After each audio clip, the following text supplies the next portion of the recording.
बिस्मिल्लाहिर्रहमानिर्रहीम। आज 18 जुलाई है और हज 2027 के रिलेटेड जितनी अपडेट है, कुछ क्वेश्चन आए हुए मैं उनके आंसर दे देता हूँ। जिसमें मैं सबसे पहले एक चीज़ क्लियर करता जाऊँ कि इस बार कोटा जो है वो तकरीबन 1,80,000 ही रहेगा, जिसमें से 40% जो है वो प्राइवेट वालों को दे दिया गया है और 60% गवर्नमेंट वालों को। तकरीबन गवर्नमेंट का कोटा बन जाएगा इस बार तकरीबन 1,08,000 तकरीबन, जो पिछली बार 1,20,000 था। बाकी सब प्राइवेट का होगा। और इसमें तरतीबें क्या-क्या होंगी वो जैसे-जैसे मिनिस्ट्री बताएगी मैं इंशाल्लाह आपसे हम शेयर करते जाएँगे। और रजिस्ट्रेशन जो पैसों वाली है इस वीक या नेक्स्ट वीक शुरू हो जाएगी, मतलब इन्हीं 8-10 दिनों में शुरू हो जाएगी। तकरीबन 7 लाख रुपए तक आप पहली किस्त का जमा रखें, ताकि जब रजिस्ट्रेशन शुरू हो तो आप जमा करवा सकें। सिलेक्ट वही होंगे जो पहले 1,07,000-8,000 जितना हाजी गवर्नमेंट का हुआ, जिन्होंने पहले पैसे जमा करवा दिए वो ऑटो सेलेक्ट हैं। जिन्होंने पैसे बाद में जमा करवाए वो या तो अपना रिफ़ंड कर लेंगे या वो 28 के लिए ऑटो सेलेक्ट हो जाएंगे। तो बाकी जो क्वेश्चन आए मैं उनकी थोड़ी तफसील बताता हूँ, क्योंकि बहुत ज़्यादा क्वेश्चन रिपीटली होते हैं। तो फिर भी इसके अलावा किसी का क्वेश्चन हुआ तो वो कर लीजिएगा। पहला है हज 2027 की पैसों वाली रजिस्ट्रेशन कब शुरू होगी, आपको बता दिया। अगर किसी के पास पहली किस्त जमा करवाने के पैसे हों लेकिन दूसरी किस्त के पैसे ना हों, तो क्या वो पहली किस्त जमा करवाने या 2028 में अपनी रजिस्ट्रेशन करवाएं। अगर उनको लगता है कि मेरे से कन्फर्म दूसरे पैसे नहीं जमा हो पाएंगे, तो वो बेशक अभी पैसे नहीं जमा करो, अपने पास रख लो। 28 पे दोबारा ट्राई कर लीजिएगा। इतनी देर पैसे जमा रखने की क्या फ़ायदा है। 7-8 लाख हाँ आपको लगता है खर्च हो जाएगा, तो मिनिस्ट्री बहुत जल्द सेविंग अकाउंट आपको शेयर करने लगी है। जो 28 को, 29 को, 30 को जाना चाहें तो उसमें अपने पैसे जमा करवा सकते हैं। उसका भी काम चल रहा है। तकरीबन 20% आपसे पहले वो पैसे लेंगे और बाकी कोई किस्तों वाला सेटअप बना देंगे। जिस साल आपके पैसे पूरे हो जाएँ, वो पॉलिसी का शेड्यूल सारा मिनिस्ट्री खुद देगी। अभी कोई सेविंग अकाउंट वाला उन्होंने प्रॉपर तफसील ये इतना बताया कि हम सेविंग अकाउंट देंगे, उसका प्रोसेस क्या होगा ये अभी तक मिनिस्ट्री ने नहीं बताया। जैसे वो बताएंगे तो इंशाल्लाह आपसे शेयर कर देंगे, लेकिन वो एक अच्छी चीज़ है। अगर किसी के पास सिर्फ एक किस्त के पैसे हों और दूसरी किस्त के पैसे ना हो, तो क्या पहली किस्त जमा करवाने के बाद इसे रिफ़ंड मिल सकता है? हाँ, हो सकता है। बैंक से ले उसकी तरतीब एक होती है, प्रोसेस होता है, हो जाता है।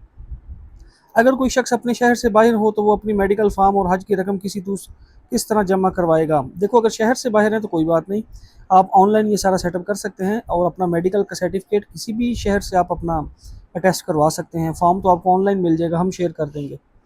और जो बहुत भाई बहन कह रहे हैं ना कि हम अभी से मेडिकल फॉर्म बनवा के रख लें, ऐसे वैसे तो ऐसा कुछ भी नहीं होता।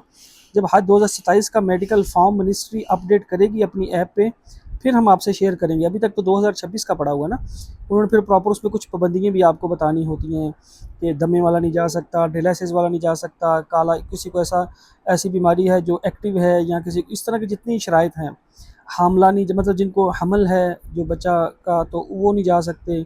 उसका सारा सिनेरियो होता है। वो जैसी-जैसी चीज़ें साथ-साथ आती रहेंगी, आपसे शेयर करते रहेंगे। पहली किस्त और दूसरी किस्त के दरमियान कितना वक्त होगा? तकरीबन महीने से 1.5 महीना आपको दिया जाएगा। समझ लें कि अब जुलाई चल रहा है, आगे अगस्त सितंबर के बीच में हो जाएगा इंशाल्लाह। और लेकिन आप अपने पैसे रेडी रखिएगा। अगर मियाँ बीवी अलग कमरा लेना चाहें तो इसके लिए क्या तरीकाकार है? प्रॉपर जब आप अपनी रजिस्ट्रेशन करने लगेंगे, बैंक जाके करें, या बैंक वालों को भी इस पर वो कुछ ना कुछ बैंक करेंगे जो आपके रजिस्ट्रेशन कर सकेंगे। ऑनलाइन करें या कोई बैंक से करें, वहाँ ऑप्शन आया होता है सेपरेट रूम का, तो उसके चार्जेस वगैरह सब कुछ साथ-साथ लिखा होता है। वो आपको सारी तफसील उस टाइम पता चल जाएगी इंशाल्लाह। अगर 2 पर्सन लेना है तो 4 लाख रुपया देना पड़ेगा पर पर्सन, 2 लाख 2 लाख। 3 हो तो उसका सिनेरियो अलग होता है। 4, 5, 6 हो, आपस में महरम हो तो हलफनामा दे के रूम ले सकते हैं, लेकिन वो रूम सिर्फ मक्का में मिलेगा, मदीना में नहीं। लेकिन उनके लिए लाजिम भी नहीं है, पॉसिबिलिटी हो तो वो देते हैं हल्फनामे वालों को। झूठा हल्फनामा नहीं भरना, जैसे बहुत के मसले आते हैं, कुछ हमारे आपस में महरम नहीं होते भाई बहन, तो वो भी अपना फॉर्म भर देते हैं, तो वो ये धोखे में आता है। ये हलफ दे रहे हो आप, ये याद रखना। जैसे कोई जेठ जिठानी इस तरह कोई रिश्ता होता है ना, भाई हैं, उसकी वाइफ हैं, आपकी वाइफ हैं, तो अगर आप आपस में महरम नहीं भरते तो इस तरह ना फॉर्म भरिएगा, वो गुनाह कबीर है।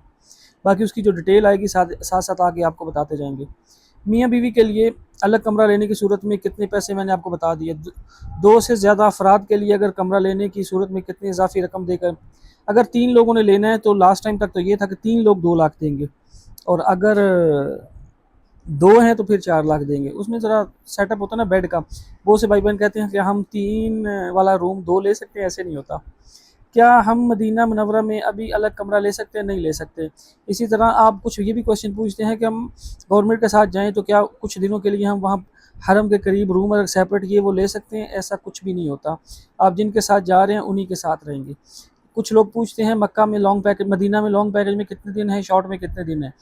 लॉन्ग में 8 हैं, शॉर्ट में 3 है, ना ये कम होते हैं ना ज़्यादा होते हैं, बाकी सब मक्का में होते हैं। लॉन्ग और शॉर्ट पैकेज में मदीना मुनव्वरा में, ये मैंने मैं बताया, क्या हम अपनी मर्ज़ी से पहले मदीना मुनव्वरा की फ़्लाइट, हाँ मिनिस्ट्री से रिक्वेस्ट कर सकते हैं अगर किसी की ऐसी चीज़ हो कि जैसे मिसाल किसी को जॉब का इशू है, ओवरसीज़ है, या किसी का कोई भी इशू है, तो आप मिनिस्ट्री को रिक्वेस्ट करें, तो वो आपको एंटरटेन करने की पूरी कोशिश करते हैं, जो आपकी रिक्वायरमेंट हो जाने की। पहले मदीना जाना है या लास्ट फ़्लाइटें लेनी है या फ़र्स्ट फ़्लाइटें लेनी हैं, तो वो सारा सिनेरियो बन जाता है। इसी तरह किसी के ग्रुप 10 से ज़्यादा लोग हैं तो वो ग्रुप भी मर्ज हो जाते हैं। और जैसे जैसे आगे चीज़ें आती रहेंगी मैं आपसे इंशाल्लाह शेयर करता रहूँगा। अगर मुख्तलिफ़ शहरों से जाने वाले अफराद एक ही ग्रुप बनाए जाएँ तो इसके लिए क्या करना होगा? वो अगर देखो मुख्तलिफ़ शहरों वाले हैं तो डिपार्चर सेम रखना होगा कि एक ही मुल्क से, एक ही शहर से हम फ्लाई करेंगे, चाहे लाहौर है या कराची है, इस्लामाबाद है, कोई भी। और पैकेज सेम होना चाहिए, या सबका लॉन्ग या सबका शॉर्ट। शॉर्ट पैकेज के पैसे लॉन्ग पैकेज से ज़्यादा क्यों होते हैं? सारी फैसिलिटी सेम होती है, कोई चीज़ चेंज नहीं होती। जस्ट ये है कि वो फ़्लाइटें हज के करीब जाती हैं, थोड़ी एक्सपेंसिव मिलती हैं, इसलिए लाख रुपया ज़्यादा होता है। बाकी फैसिलिटी में कोई चेंजिंग नहीं होती। मेडिकल फॉर्म कहाँ से हासिल कर होगा, हम आपसे शेयर कर देंगे, आप मिनिस्ट्री की ऐप से भी मिल जाएगा। अगर मेडिकल फॉर्म मुकर्रर वक़्त पर जमा ना करवाया जाए तो क्या हज की दरख्वास्त मनसूख हो जा सकती है? नहीं, करवाना तो होता है, बस करवाना है, इसका और कोई ऑप्शन नहीं है। ज़ाहिर बात है अगर मेडिकल फॉर्म जमा नहीं होगा, आपकी दरख्वास्त कंप्लीट नहीं होगी, वो पेंडिंग पड़ी रहेगी। क्या रजिस्ट्रेशन के लिए तमाम ज़रूरी दस्तावेज़ कौन-कौन से होंगे? पासपोर्ट है 2026 तक वैलिड हो, आईडी कार्ड है बैकग्राउंड वाइट के साथ 4-5 पिक्चरें हैं, मेडिकल फॉर्म है और पैसे हैं।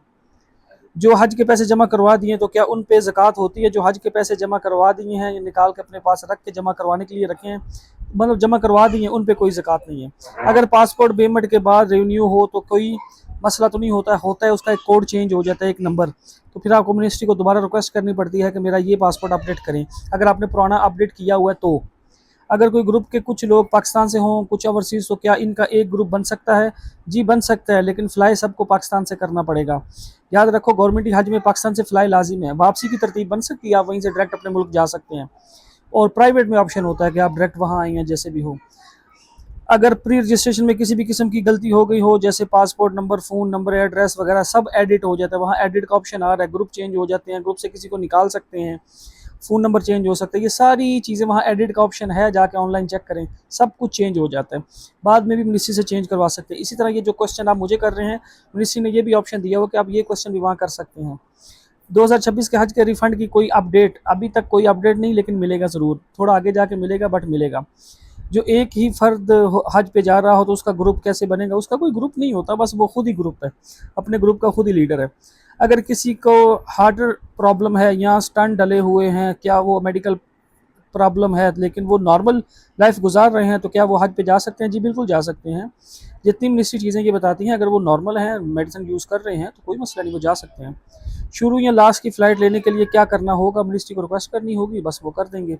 याद रखो मर्ज़ी से आप अपना होटल नहीं ले सकते, मकतब नहीं ले सकते, ऐसी कोई चीज़ें नहीं होती, ये मिनिस्ट्री करती है। हाँ, फ़्लाइट की आप रिक्वेस्ट कर सकते हो, पॉसिबल हो तो वो आपको एंटरटेन ज़रूर करते हैं। इसी की तरह के कुछ मिलते-जुलते क्वेश्चन आ रहे हैं बार-बार। मैं आप सबसे ये रिक्वेस्ट करता हूँ, जो 4-5-6 वीडियो पिछली शेयर की होती हैं, अगर आप वो देख लें तो उनमें सारे आपके क्वेश्चन के आंसर हैं। अभी तक क्योंकि नया कोई प्रोसेस है ही नहीं ना, जैसे ही दूसरी रजिस्ट्रेशन शुरू होगी पैसों वाली, फिर नए क्वेश्चन आएँगे, फिर उनका आंसर देंगे। इसी तरह आपसे ये रिक्वेस्ट है कि हमने व्हाट्सएप चैनल पे ज़्यादा डिटेल शेयर करनी होती है। वीडियो तो रोज़ाना के एतबार से बनती है, कभी हज की इन्फॉर्मेशन, कभी उम्रे की। तो अगर आप व्हाट्सएप चैनल या जो व्हाट्सएप कम्युनिटी है, जहाँ-जहाँ मैं ये वीडियो अपलोड करूँगा, नीचे लिंक शेयर कर दूँगा, उसको जॉइन कर लेंगे तो वहाँ ए टू ज़ी चीज़ें साथ-साथ चलती रहती हैं। कुछ पोस्टें होती हैं, कुछ वॉइस नोट होते हैं, तो ये सारी चीज़ें हैं। रही बात जो हम हज ग्रुप बनाते हैं मेल फीमेल के, वो हम इंशाल्लाह आगे जाके बनाएँगे, अभी उनको स्टार्ट नहीं कर रहे, क्योंकि अभी स्टार्ट का प्रोसेस है, तो इस वक़्त उनकी ज़रूरत नहीं है। आगे जाके जब हज सिखाने की तरतीब आएगी तो इंशाल्लाह उसमें वो सारी चीज़ें शेयर करेंगे। बाकी मैं कोशिश कर रहा हूँ कि अब साथ-साथ थोड़ी और चीज़ें भी लेके चली जाएँ। आजकल बहुत से लोग उम्रे के लिए जा रहे हैं, उनका ख़्याल किया जाए, या थोड़ी-थोड़ी ऐसी जो-जो चीज़ें चलती रहेंगी, वो आपसे शेयर करते रहेंगे। अब इसके अलावा अगर किसी का कोई क्वेश्चन हुआ तो वो कमेंट्स में कर लीजिएगा, तो इंशाल्लाह वो फिर आपको उनके जवाब दे दिए जाएँगे। सबसे ज़रूरी चीज़ ये है कि अपनी तरफ से नीयत पक्की रखें, और जो प्रैक्टिकल चीज़ें जो रिक्वायर्ड हैं, पासपोर्ट, आईडी कार्ड, पैसे, ये अपनी आप चीज़ें पहले से रेडी रखें, बजाय कि उस टाइम आप पासपोर्ट बनवाने के लिए भागें या आईडी कार्ड अपडेट करवाने के लिए भागें। जिनके भी आज 2027 16 नवंबर तक चीज़ें अपडेट नहीं हैं, वो जाकर रीन्यू करवा लें। बाकी दुआ में याद रखें, कहा सुना माफ़ है। अल्लाह हाफ़िज़।